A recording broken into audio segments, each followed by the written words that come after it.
And we've mentioned already the three heavenly witnesses in 1 John 5, 7, and 8. This is another minority reading, but it is a witness to the Trinity. If it is late, why does it say the Father, the Word, and the Holy Ghost? If it was a late insertion and somebody simply wanted to put in a Trinitarian proof text, why didn't they write the better known formula? The Father, the Son, and the Holy Ghost.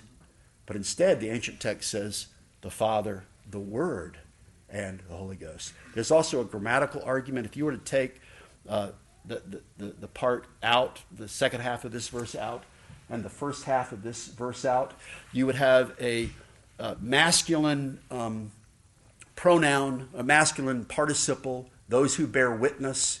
And if you take it out, it would end with the Spirit and the water and the blood, which are all in Greek neuter nouns.